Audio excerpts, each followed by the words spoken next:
Hello investors, स्वागत है आपका हमारे चैनल इन्वेस्टमेंट की बाज़ार पर। अपकमिंग आईपीओस का जो मार्केट रहने वाला है वो बहुत ज़्यादा बुलिश रहता हुआ देखने को मिलेगा। दिसंबर बताया जा रहा है कि one of the busiest IPO street रहती हुई देखने को मिलेगी, यानी दिसंबर में बहुत सारे आईपीओस यहाँ पर आते हुए देखने को मिलेंगे। स्टार्टिंग फ्रॉम एक्विस, मीशो, आईसीआईसी प्रूडेंशियल, ये तीनों आईपीओस जो हैं वो फर्स्ट वीक ऑफ दिसंबर में मोस्ट प्रोबेबली अपने को आते हुए देखने को मिलेंगे। जीएमपी भी स्टार्ट हो चुकी है, आप कह सकते हैं मीशो की। तो इस वीडियो में हम सब पर बात करने वाले। स्टार्ट करते हैं डिस्क्लेमर के साथ। ये वीडियो सिर्फ एजुकेशनल पर्पस के लिए है, सोच समझकर आप इन्वेस्टमेंट करें। चाहे आईपीओ हो या फिर शेयर बाजार का कोई शेयर हो, जोखिम मार्केट्स में हमेशा रहता है, इसलिए सोच समझकर इन्वेस्टमेंट करें। फर्स्ट ऑफ ऑल, इक्विस आईपीओ कुल मिलाकर अगर आप देखेंगे तो 670 करोड़ का तो फ्रेश इशू रहेगा एंड 2 करोड़ शेयर्स का यहाँ पर ऑफर फॉर सेल रहेगा।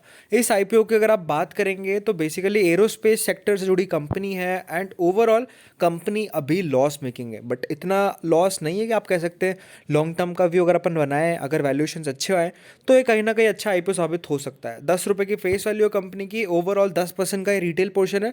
रीजन ऑब्वियस है, कंपनी लॉस मेकिंग है यहाँ पर। ओवरऑल अगर आप देखेंगे तो इस क्वार्टर में 16 करोड़ का लॉस आया है, almost 71 crore, 102 crore and loss अभी दोस्तों 16 करोड़ का है। रेवेन्यू कंपनी का तेजी से ग्रो कर रहा है, कंपनी की नेटवर्थ दोस्तों बढ़ती हुई देखने को मिल रही है एंड बोरोइंग्स भी बढ़ रही है।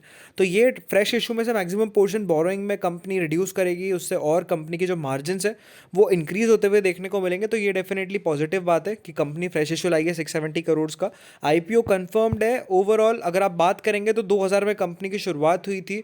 स्पेस, एरोस्पेस स्पेक सेक्टर से जुड़ी बेसिकली कंपनी का कामकाज है। मैन्युफैक्चरिंग कैपेबिलिटीज जो कि एरोस्पेस सेगमेंट में चाहिए होती है वो सब कंपनी बनाती है। पोर्टफोलियो में कंपनी के इंजन सिस्टम्स हो गए, लैंडिंग सिस्टम्स हो गए, कार्गो, इंटीरियर स्ट्रक्चर्स एंड काफ़ी सारा काम बेसिकली कंपनी करती है। ऑलमोस्ट 25 साल से कंपनी इस बिजनेस के अंदर है। अब थोड़े ही सालों में आई थिंक 2 या 3 क्वार्टर के अंदर अंदर मोस्ट प्रोबेबली कंपनी प्रॉफिटेबल भी हो जाएगी। तो ये डेफिनेटली अच्छा टाइम था कंपनी का आईपीओ लाने का। बाकी मीशो आईपीओ की अगर बात करेंगे तो मीशो आईपीओ लाइमलाइट में है। 6,500 करोड़ का आईपीओ है। ओवरऑल FY25 में कंपनी का रेवेन्यू था 9,900 करोड़, लॉस था 108 करोड़ का। इस क्वार्टर में बेसिकली कंपनी का लॉस थोड़ा ज़्यादा रहता हुआ देखने को मिल रहा है, 289 करोड़ का। बट जिस हिसाब से अभी आप कह सकते हैं मार्केट ग्रो कर रहा है, जिस हिसाब से जो न्यू एज कंपनीज है उनको रिवॉर्ड मिल रहा है, आई थिंक सो मीशो का आईपीओ एक अच्छा आईपीओ साबित हो सकता है। Irrespective of the companies fundamentals, financials, long term view जो है वो पॉजिटिव है। जिस हिसाब से ई कॉमर्स का आप कह सकते हैं मार्केट ग्रो कर रहा है, मीशो का आईपीओ एक अच्छा आईपीओ साबित हो सकता है। इसीलिए आप देख सकते हैं मार्केट ने जीएमपी भी स्टार्ट कर दी है इस आईपीओ की। 37 रुपीज़ से 35 रुपीज़ के बीच में यहाँ पर प्रीमियम रहता हुआ देखने को मिल रहा है। ओवरऑल एक्सपेक्टेड डेट इसकी भी 3 तारीख ही है। जी हाँ, 3 तारीख से मोस्ट प्रोबेबली आईपीओ आता हुआ देखने को मिल जाएगा, 3 से 5 के बीच में। एंड आई थिंक सो अगर अलॉटमेंट मिलता है तो कहीं ना कहीं 20 से 25% के गेंस तो आईपीओ में कहीं भी नहीं गए, तो ये अच्छा आईपीओ साबित हो सकता है। Next we have ICICI Prudential का आईपीओ। बेसिकली ये आईपीओ बहुत जल्द अपने को आता हुआ देखने को मिलेगा। इस आईपीओ की अगर बात करेंगे तो 6 से 7 तारीख तक most probably chances are there कि आईपीओ आ सकता है।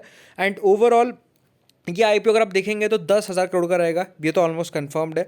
बट दिस आईपीओ आप कह सकते हैं फोर्थ आईपीओ रहेगा इन लास्ट 10 ईयर्स, जो कि साइज के हिसाब से अगर अपन देखा जाएगा तो। एंड ओवरऑल अगर आप देखेंगे प्रीवियसली आईसीआईसी प्रूडेंशियल का आईपीओ आता हुआ देखने को मिला था कि जो 334 पर लिस्ट हुआ था, एट लिस्टेड है 330, बट 334 पर आप कह सकते हैं प्राइस आता हुआ देखने को मिला था। तो अब देखना होगा कि क्या आईसीआईसीआई का जो आईपीओ है, प्रूडेंशियल एएमसी का जो आईपीओ है, वो लिस्टिंग गेंस दिलाएगा या नहीं दिलाएगा। क्योंकि जनरली क्या है कि जो बड़े बड़े आईपीओज होते हैं उनमें लिस्टिंग गेंस कम होते हैं, बट अब देखना होगा कि किस वैल्यूएशन पर आईपीओ आता है, किस साइज आप कह सकते हैं, किस पोर्शन का कंपनी आप कह सकते हैं पीई रहता हुआ देखने को मिलता है। ये सब काफ़ी इंपॉर्टेंट रहेगा। बाकी इस आईपीओ की एक और इंपॉर्टेंट ये बात है कि शेयर होल्डर कोटा यहाँ पर है। अगर आप आईसीआईसीआई बैंक के शेयर होल्डर हैं तो आप शेयर होल्डर कोटा में एलिजिबल रहेंगे, और ये कंफर्म्ड है कि इस कंपनी का शेयर होल्डर कोटा भी आता हुआ देखने को मिलेगा। तो इस वीडियो में हमने 3 आईपीओ को कवर किया। एक्विस आईपीओ 3 तारीख से ओपन होगा, मोस्ट प्रोबेबली मीशो का भी 3 से ओपन होने वाला है। एंड आईसीआईसीआई प्रूडेंशियल का अभी तक बेसिकली इतना अपडेट नहीं आया है, बट ये भी फर्स्ट वीक ऑफ आप कह सकते हैं दिसंबर के अंदर ओपन होता हुआ देखने को मिल जाएगा। तो ये 3 आईपीओ तो अभी लाइंड अप है। इसके बाद भी काफ़ी सारे आईपीओज है। Hero Fincorp is one of the IPO and काफ़ी सारे आईपीओ, फ्रैक्टल आईपीओ पे आता हुआ देखने को मिलेगा। तो लाइन लगी रहेगी आईपीओ की, बस आप चैनल को देखते रहिए, सब्सक्राइब करें for more further updates. Thank you friend watching this video.